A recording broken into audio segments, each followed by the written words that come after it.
जो सवाल आज दुनिया पूछना चाहती है, आज वो कांग्रेस के भीतर से भी उठ रहा है और आपकी पार्टी जो एक अलायंस में है, छोटी पार्टी है मुस्लिम लीग, वो भी केरल से पूछ रही है कि कांग्रेस अपना स्टैंड साफ करे। कांग्रेस अब तक अपना स्टैंड साफ क्यों नहीं कर पा रही? क्या धर्म संकट है? क्या मानो के धर्म नहीं, राजनीतिक संकट आपके लिए बढ़ता चला जा रहा है?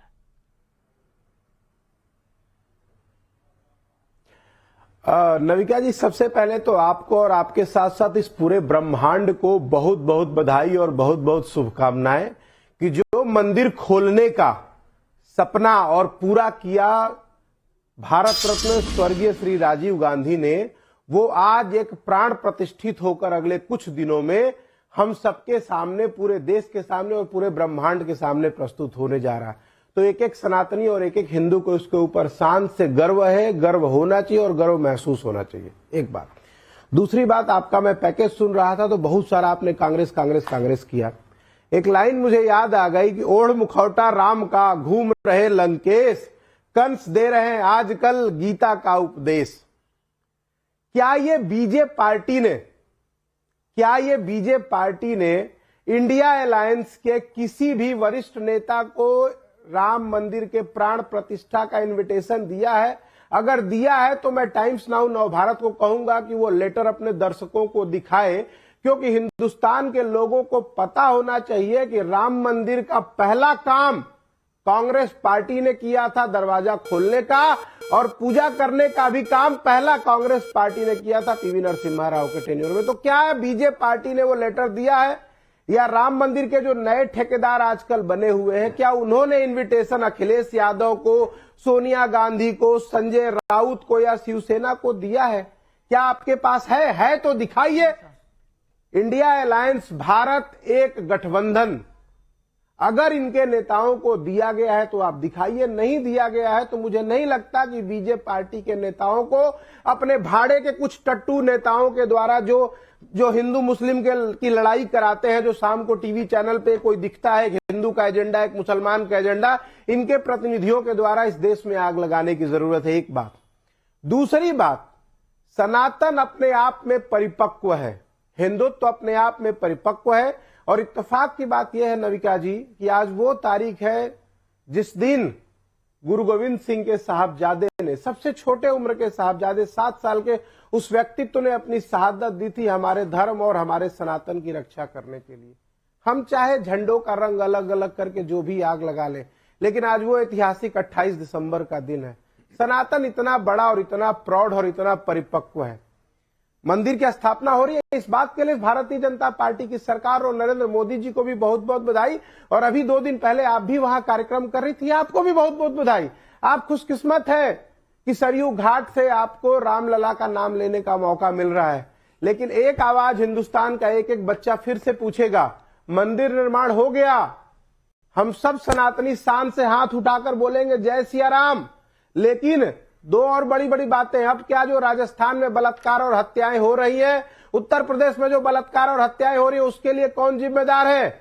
जो इस देश में हर साल लोगों को रोजगार देने की बात हो रही, उस केस में जो युवा बेरोजगार है, उनकी जिम्मेदारी कौन लेगा? प्रधानमंत्री लेंगे या प्रधानमंत्री? सुब्रांश राय जी, मैं तो आपसे सुब्रांश राय जी, मैंने आपको 180 सेकंड दे दिए। आखिरी बात, 180 सेकंड दे दिए 60 की जगह, 60 सेकंड की जगह 180 सेकंड दे दिए, लेकिन सवाल जो पूछा उसका जवाब नहीं दिया, और जो जवाब दिया वो गलत दिया। अब आप कह रहे हैं अधीर रंजन चौधरी को कभी किसी ने बुलाया ही नहीं। तस्वीरें हैं, तस्वीरें कहती हैं हजारों शब्द, ये तो हजारों नहीं लाखों शब्द कह गई हैं। और ये सारी तस्वीरें करिए आप। तो मैं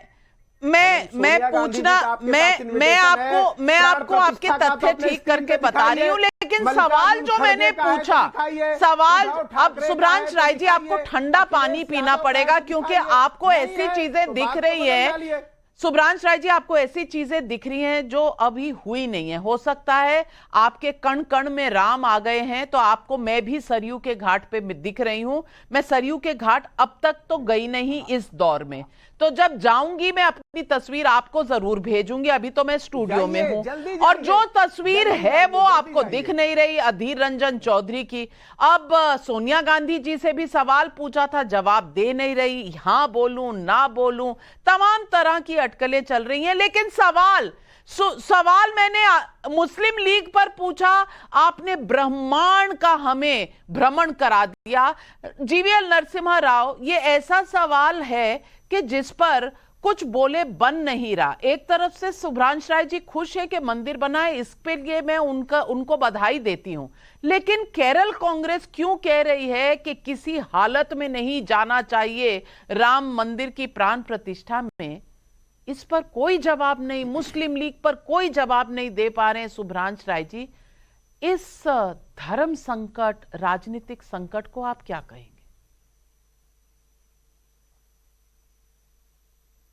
आप अपना अनम्यूट कर लीजिए बटन। हाँ, नमस्कार नाविका जी, आपको पैनल में सभी साथियों को, दर्शकों को सबको नमस्कार। और भगवान राम के लिए जो भव्य मंदिर बन रहा है उसके लिए देश की सभी जनता को पहले से अभिनंदन। अच्छा देखिए, अभी कांग्रेस के साथी कह रहे थे कोई भाड़े के कुछ लोग उन पर सवाल उठा रहे हैं। क्या आईयूएमएल भी भाड़ा ले रही है क्या बीजेपी से?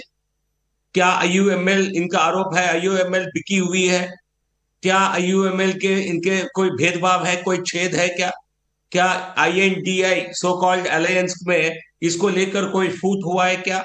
क्या आईयूएमएल हमारी भाषा बोल रही है क्या? क्या हमारे कारण वो उनको कोस रही है क्या? उसका जवाब दे। नंबर दो सवाल, ताला खोलने के लिए बहुत बड़ा अपना योगदान बता रहे राजीव जी का एक बहुत बड़ी कामना थी। क्या राहुल गांधी को, क्या उनके सुपुत्र को ये कामना क्यों नहीं रही है? और ताला खोलने वाले परिवार अभी ताला मुंह पर क्यों ताला बांध कर बैठे हुए हैं? क्यों राहुल गांधी नहीं बोल रहे? क्यों सोनिया गांधी नहीं कह रही है? बधाई क्यों नहीं दे रहे? अभिनंदन क्यों नहीं दे रहे? यदि किसी को वहां जाने की इच्छा है और उनको मौका नहीं मिला है, निमंत्रण नहीं मिला है, सवाल क्यों नहीं कर रहे? आप कर रहे हो यहां चैनल पर बैठकर। तीसरा, तो ये ताला क्यों बांधे हुए हैं अपने मुंह पर? इसका जवाब दे। तीसरा, ये कोई नया राम भक्त बनने का नाटक न करे। यदि मन परिवर्तन होता है तो जनता माफ कर लेती है, बट लेकिन ये मन परिवर्तन नहीं है। केवल आप में कोई कंसिस्टेंसी नहीं है। कभी अपने आप को शिव भक्त कहते हैं, कभी राम भक्त कहते हैं, कभी जाकर के हम मुस्लिम पार्टी कह लेते हैं अंदर पार्टी के अंदर, और हिंदू विरोधी नीतियां अपनाते हैं। आप हिंदू टेरर कहते हैं, सैफरन टेरर कहते हैं। भगवान राम नहीं थे, मिथ्या थी, ये इस प्रकार के एफिडेविट देकर के करोड़ों हिंदुओं का, उनका आस्थे पर ठोस वार करते हैं। आप राम सेतु को लेकर प्रश्न चिन्ह लगाते हैं। आप पूरी तरह अपने तुष्टीकरण के लिए, एक विशेष समुदाय को संतुष्टीकरण करने के लिए आप देश के हिंदुओं पर जैसा इस्लामिक आतंकियों ने बार बार शतकों तक वार करता रहा, वैसे ही कांग्रेस पार्टी हिंदू भक्तों पर, हिंदू जनों पर दशकों तक बार बार आक्रांता की तरह वार करते रही। ये आपकी सच्चाई है, आपकी चेहरा ये है। आज नया नाटक करने का प्रयास, आपका मन परिवर्तन होता है, आप कहिए हमसे भूल हो गई है, भगवान राम हमें माफ करें। आप बिल्कुल आपने सही सवाल पूछा कि आईयूएमएल भी, क्या कांग्रेस ने सोचा है कि आईयूएमएल भी अब बीजेपी के पक्ष से बोल रही है? बहुत सही सवाल उठाया आपने जीवीएल नरसिम्हा राव, और यही सवाल मैं मनोज यादव जी से